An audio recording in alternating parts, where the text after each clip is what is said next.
Ay, magandang araw mga kapobre. Nandito tayo kay Kuya Adel sa Chronox Motor.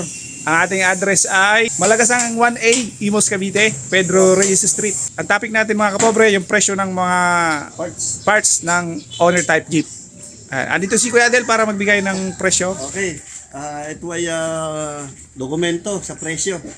Okay, kung mura, kasi minsan mahal sa amin, mura sa iba. Minsan naman, mura sa amin, mahal sa iba.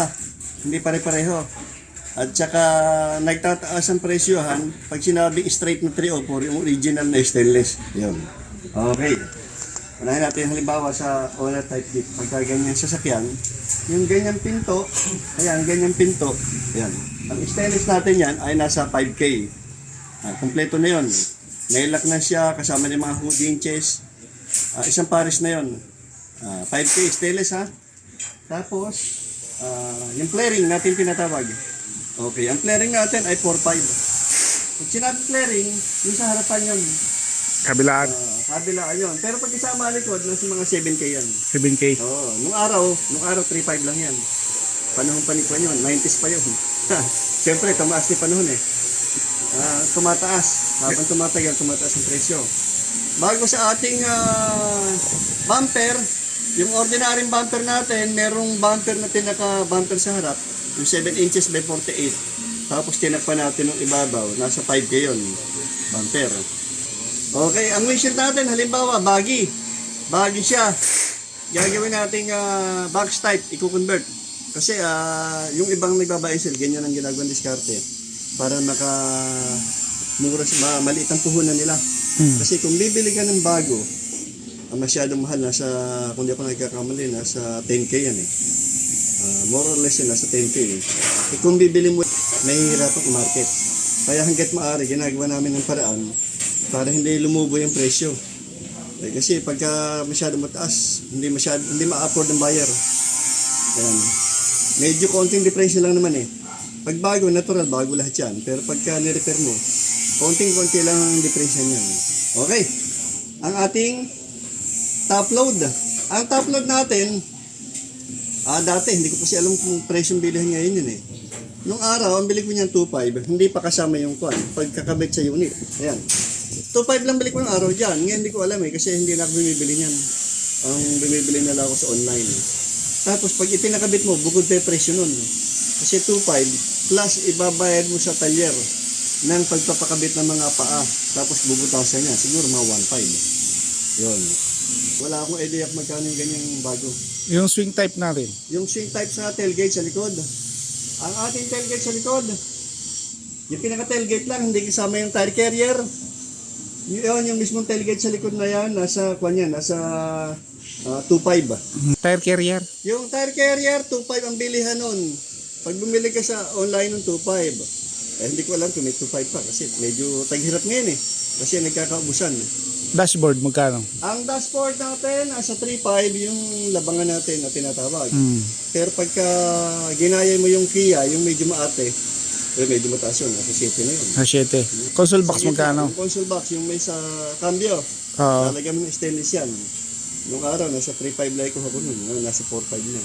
Pero depende pa rin sa laki at saka design. Sa design, oo. Yun. Tapos, chassis tayo. Magkano naman? Yung upholstery, huwag na tayo, hindi natin trabaho yun.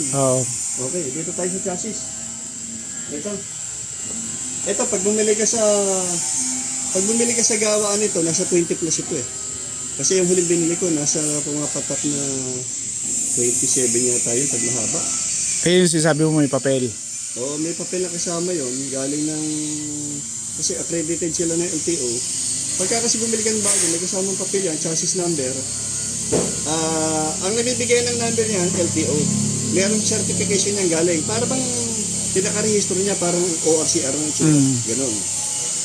Atin, ginagawa natin, gumagawa tayo kasi meron naman tayong papel. Kung ayaw ko lang magkabit ng luma, kasi bago bago lahat ng tender, tapos ikakabit mo yung luma, i-restore mo lang, mabubulok agad. Kaya nagdesisyon ako na sa halip na repairin yun, gumawa ako ng bago. Kasi ito, sigurado to, matagal ang buhay nito eh. Yung mga 30 years to eh. Tapos, nagagawa din tayo ng mga jeep na pampasahero. Kasi minsan maraming nagpapagawa sa akin yun eh. palit ka ng chassis kasi masyado matanda na o bali-bali na. Kung ang may-ari ng PUJ walang masyadong budget, ang ginagawa ko kalahati lang. Simula sa gitna ng jeep, pwede papunta sa likod, pwede papunta sa harap. Yun. Ang singil ko nun, halimbawa mga siyama na jeep, papalitan ko ng chassis, yung kalahati papunta sa likod. 30,000 ang kuha ko nun. Labor material na yun. Ito, makapal din yung ginagamit natin na chassis, lalo sa jeep, hindi pwede manipis yan kasi mabigat, marami sakay. Tsaka laging tumatakbo sa kalsada. Hindi po pwede yung manipis yan. Sigurado, balik ka agad yan.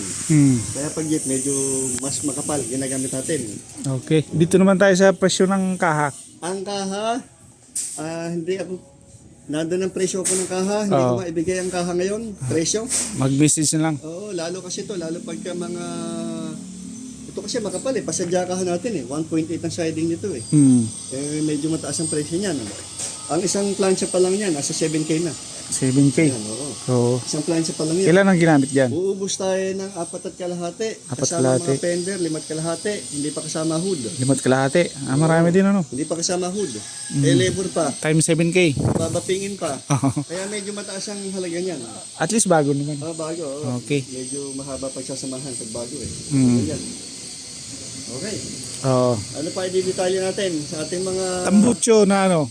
tambucho? Oo. Stainless magkano? Ang stainless. Nagagawa ko ng stainless tambucho. Kasi madala akong gumawa niyan kaya hindi ako familiar sa gastos eh. Pero dati, ang bili ko sa muffler ang bili ko sa muffler magkano lang 700. Wala na 700 ngayon. Mahigit 1,000 ng muffler pa lang. Tapos, ang bending ng isang tubo, dati 50. Ngayon, 80 na ang bending ng isang tubo. Okay. Yun. Sa pagpipintura ng ano, body. Sa pagpipintura ng body, ito yung ating pintor, kadadating lang. Ito, medyo mataas ang tanggapan nito kasi bago to eh. Pero mga mahusay ano. Oo. Tsaka medyo ito, kahit stainless siya, may ginagawa niyan, binabalatan muna ng flap disc. Ginagaspang. Para Pagkatapos kapit na kapit. pipinturahan ng ansal. Ito, Oo. dilaw, Oo. anti-corrosion. Tsaka mamasilyahan. Ang kagandahan nito, lifetime nang gagamitin yan kasi nga stainless. Wala namang Magkano yung estimated price? ang pintura natin pag ganito nasa 70 yung bago. 70. Oo. Medyo matagal pa nito eh. Ito, pipinturahan na rin to, no? Bali ito, dati na to ha. Oo. Hindi namin gawa to, dati nang ganyan yan. Pero, i-repaint yan. Magkano ang tanggap nila? Ang ganito, pagka repaint, alam ko, nasa 40 to eh. 40. Oo. Kasi hindi naman hilamos tawag dito eh. Oo. Pag hilamos, hindi ganyan kalaki yung pan nire-repair. Ibig sabihin, hilamos lang talaga. Mukha naman. Meron maliliit na patsi-patsi. Pero ito, ang laki eh. Malaking binakbak kasi umangat tong masilya.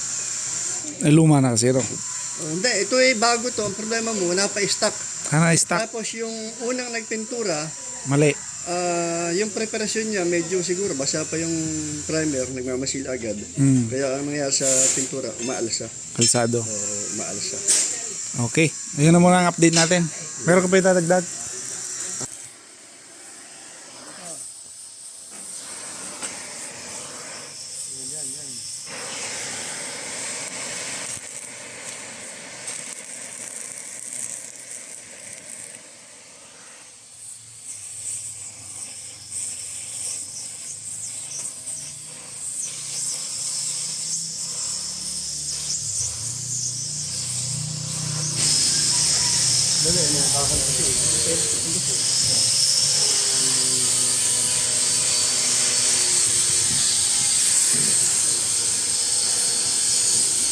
Ito pwede namang mano-mano, pero mas maganda yung CPT, mabilis.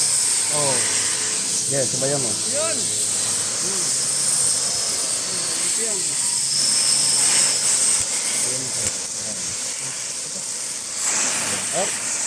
Pantay na. Libo lang. Ilang libo lang. Pantay libo lang. Ayan.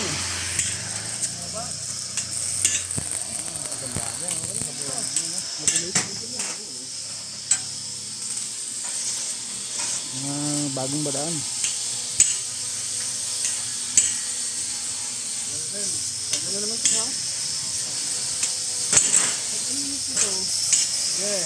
Hindi lang hindi pa gano'n. Diba? Kasi patama rito. Pakyat naman siya. Mamaya mo na.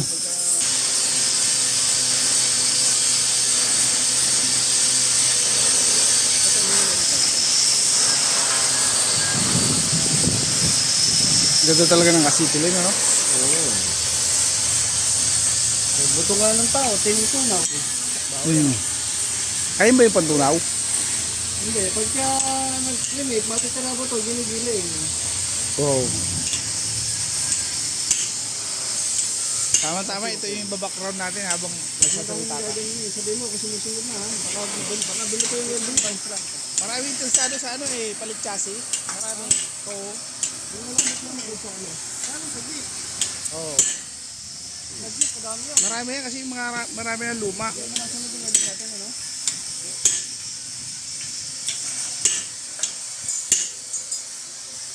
Mamaya natin yung sunod yung dulo. Ayun, oh.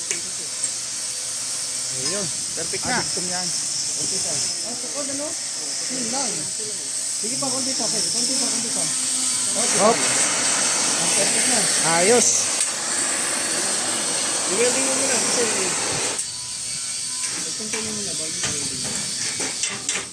Ayun, mga technique, you know. Oh. Baliktad ka. Ipantay mo sila. Dapat susunod, welding mo lang isa. Hindi pala nakalaki yung motor ko. 70. 70? Sa makina. Laki, no? Makina pa lang yan, ha? Yung welding mo muna. Pino na may pino. Honda? Oh.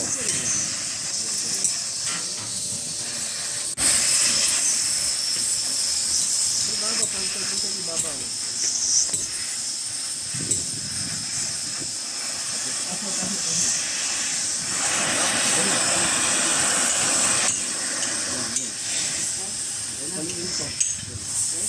Pagpantay mo, mababay sa'yo, ayan.